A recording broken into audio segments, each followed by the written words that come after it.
अस्सलाम वालेकुम dear students, मैं हूं शकील अहमद और आज की हमारी क्लास का टॉपिक है फ्यूचर परफेक्ट कंटिन्यूअस टेंस।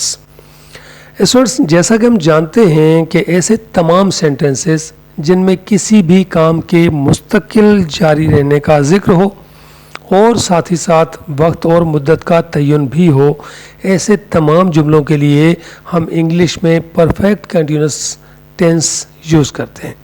तो आइए सबसे पहले हम जानते हैं इस टेंस के फार्मूला, आइडेंटिफिकेशन और इसमें यूज़ होने वाले हेल्पिंग वर्ब्स के मुतालिक, और इसके बाद बात करेंगे वक्त और मुद्दत के तयन पर।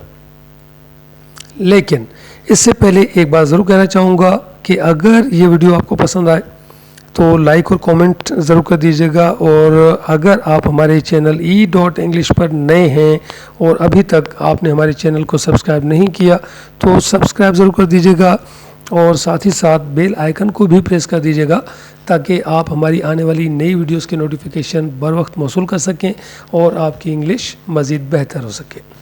तो स्टूडेंट्स, आइए देखते हैं फ्यूचर परफेक्ट कंटिन्यूअस टेंस का फार्मूला, इसकी आइडेंटिफिकेशन और इसमें यूज़ होने वाले हेल्पिंग वर्ब्स। स्टूडेंट्स, जहाँ तक बात है फार्मूला की, तो फार्मूला है subject plus will have been plus verb ing plus object plus since slash for plus point of time और पीरियड ऑफ टाइम। अब बात करें आइडेंटिफिकेशन की, तो उर्दू के किसी भी जुमले के आखिर में अगर रहा होगा, रही होगी, रहे होंगे वक्त या मुद्दत के साथ आए तो हम इंग्लिश में future perfect continuous tense use करते हैं। स्टूडेंट्स, देखते हैं सबसे पहले हम एक दो सेंटेंस हमारे पास, इनको ट्रांसलेट करते हैं और हम इसमें देखेंगे कि हम हेल्पिंग वर्ब्स को किस तरीके से यूज़ कर रहे हैं और पॉइंट ऑफ टाइम और पीरियड ऑफ टाइम को किस तरीके से यूज़ कर रहे हैं। तो हमारे पास पहला सेंटेंस है, वो 2 साल से इस शहर को खूबसूरत बना रहे होंगे। They will have been making this city beautiful for 2 years. Second sentence है हमारे पास, हमारे अफ़गानी भाई 1984 से पाकिस्तान हिजरत कर रहे होंगे। Our Afghani brothers will have been migrating to Pakistan since 1984. अब इन दोनों सेंटेंस में, एक में हमने पीरियड ऑफ टाइम की बात की है और सेकंड सेंटेंस में हमने पॉइंट ऑफ टाइम की बात की है।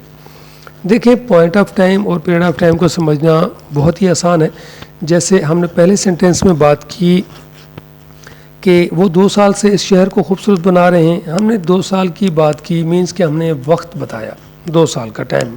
ठीक, अब अगर हम इसमें पॉइंट ऑफ टाइम बताते तो हम क्या कहते, जैसे अभी 2022 चल रहा है, हम 2 साल की बात कर रहे हैं, तो 2 साल पहले होता 2020, तो फिर हम इस सेंटेंस को इस तरीके से कहते कि वो 2020 से इस शहर को खूबसूरत बना रहे होंगे। फिर इंग्लिश में हम कहते they will have been making this city beautiful since 2020। अब सेकंड सेंटेंस में हमने कहा कि हमारे अफ़गानी भाई 1984 से पाकिस्तान हिजरत कर रहे होंगे। अब इसी सेंटेंस को हम अगर पीरियड ऑफ टाइम में बात करते तो 1984 से 2022 तक के तकरीबन 38 साल बनते हैं। अब 38 साल 39 साल बनते हैं, 38 साल ही हम कह लें, तो हम फिर कहते हैं कि हमारे अफ़गानी भाई 38 साल से पाकिस्तान हिजरत कर रहे होंगे, और इंग्लिश में हम कहते और Afghani brothers will have been migrating to Pakistan for 38 years. अब देखें, अब हम जब कोई भी किसी से भी हम बात करते हैं तो हमने इसमें जो है बआसानी हम बता सकते हैं। कोई हमसे कहे कि जी मैं 2 साल से वो काम कर रहा हूँगा, तो हम उसी 2 साल को अगर पॉइंट ऑफ टाइम में करेंगे तो जो भी सन चल रहा होगा 2 साल पीछे चले जाएंगे और हमें पॉइंट ऑफ टाइम पता चल जाएगा। इसी तरह अगर हमें कोई पॉइंट ऑफ टाइम बताता है और हम पीरियड ऑफ टाइम जानना चाहते हैं तो हम उतना अरसा जो है वो काउंट करेंगे और हमें पता चल जाएगा कि इतने साल हो गए हैं, ये पॉइंट ऑफ टाइम इतना बता रहे हैं और इतने साल से काम कर रहे हैं। उम्मीद करता हूँ कि आपको पीरियड ऑफ टाइम और पॉइंट ऑफ टाइम की समझ आ चुकी होगी। और अब बात करते हैं हेल्पिंग वर्ब की। हेल्पिंग वर्ब की अगर हम बात करें तो हमारे पास इस टेंस में एक ही हेल्पिंग वर्ब है, विल हैव बीन, और तमाम सब्जेक्ट्स के साथ हम एक ही हेल्पिंग वर्ब यूज़ करते हैं, विल हैव बीन। कोई भी सब्जेक्ट हो, आप बतौर helping verb will have been को यूज़ करेंगे। उम्मीद करता हूँ कि आपको हेल्पिंग वर्ब और पॉइंट ऑफ टाइम और पीरियड ऑफ टाइम की समझ आ चुकी होगी। अब हम मज़ीद सेंटेंसेस हैं कुछ हमारे पास, उनको ट्रांसलेट करते हैं और देखते हैं कि हम नेगेटिव और इंटरोगेटिव सेंटेंसेस को किस तरह तब्दील करते हैं। आइए देखते हैं हमारे पास एक और सेंटेंस कौन सा है। हसन 10 साल से अपने दुश्मनों को शिकस्त दे रहा होगा। Hasan will have been defeating his enemies for 10 years। Next sentence है हमारे पास, आयशा सुबह से आपके लिबास के मुतालिक लोगों से बातें कर रही होगी। Ayesha will have been talking to the people about your dressing since morning. अब देखें, हमने इन दोनों सेंटेंसेस में जो है अफर्मेटिव सेंटेंस बनाए। अगर हम इनको नेगेटिव बनाना चाहते हैं तो हम कहेंगे हसन 10 साल से अपने दुश्मनों को शिकस्त नहीं दे रहा होगा।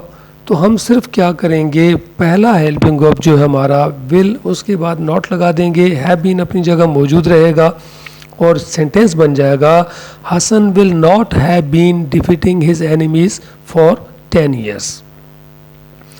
सेकंड सेंटेंस में जैसे हमने कहा कि आयशा सुबह से आपके लिबास के मुतालिक लोगों से बातें कर रही होगी। हम इसको अगर नेगेटिव बनाएंगे तो हम कहेंगे आयशा सुबह से आपके लिबास के मुतालिक लोगों से बातें नहीं कर रही होगी। तो हम कहेंगे Ayesha will not have been talking to the people about your dressing since morning. ये थे नेगेटिव सेंटेंसेस जिनको अफर्मेटिव सेंटेंस थे, जिनको हमने नेगेटिव में चेंज किया। अब हम बात करते हैं अफर्मेटिव सेंटेंसेस की। जैसे हमारे पास एक सेंटेंस है, नर्स कल शाम से मरीज की देखभाल कर रही होगी। Nurse will have been looking after the patient since yesterday evening. अब देखें, इस सेंटेंस को अगर हम सवालिया बनाना चाहें तो हम सिर्फ क्या करेंगे, सबसे पहला हेल्पिंग वर्ब विल जो है इसको उठाएंगे और सब्जेक्ट से पहले रख देंगे। जैसे will nurse have been looking after the patient since yesterday night. अब देखिए, हमने नर्स से पहले विल को लगा दिया, सेंटेंस इंटरोगेटिव बन गया। अब एक और सेंटेंस है हमारे पास, जैसे पाकिस्तानी ताजिर 2010 से अमरीकी मंडियों में अपनी अशिया फरोख्त कर रहे होंगे। The Pakistani traders will have been selling their products in the American markets since 2010। इसको अगर आप सवालिया बनाना चाहें तो सवालिया बनाने के लिए वही बात कि आप सबसे पहला जो हेल्पिंग वर्ब है उसको सब्जेक्ट से पहले ले आएंगे। मीन्स कि will the Pakistani traders have been selling their products in the American markets since 2010। Students, उम्मीद करता हूँ कि सवालिया और इनकारिया मीन्स नेगेटिव और इंट्रोगेटिव सेंटेंसेस की भी आपको समझ आ चुकी होगी। अब हमारे पास एक दो और सेंटेंस हैं, इनको ट्रांसलेट करते हैं और उसके बाद हम एंड की तरफ जाएंगे। तो हमारे पास एक और सेंटेंस है, आसिफ एक हफ्ते से अपनी गलतियों को दुरुस्त कर रहा होगा। Asif will have been improving his mistakes for 1 week। Second हमारे पास सेंटेंस है, लड़के 2 बजे से दरिया में तैराकी कर रहे होंगे। Boys will have been swimming into the river since 2 o'clock। Students, आज की क्लास में हमने सीखा फ्यूचर परफेक्ट कंटिन्यूअस टेंस, इसकी आइडेंटिफिकेशन और इसमें यूज़ होने वाले हेल्पिंग वर्ब्स के मुतालिक। इसके अलावा हमने पॉइंट ऑफ टाइम और पीरियड ऑफ टाइम को भी समझा। उम्मीद करता हूँ कि आपको तमाम चीज़ें मुकम्मल तौर पर समझ आ चुकी होंगी। फिर भी अगर कोई ऐसी चीज़ जो आपको समझ में ना आई हो तो आप कमेंट बॉक्स में अपने सवालात कर सकते हैं। हम कोशिश करेंगे कि आपके हर सवाल का जवाब देकर आपको मुतमईन कर सकें। इसी के साथ मुझे दीजिए इजाज़त। मिलते हैं एक नई वीडियो के साथ। तब तक के लिए अपना और अपने प्यारों का बहुत सारा ख्याल रखिएगा। अल्लाह निगहबान।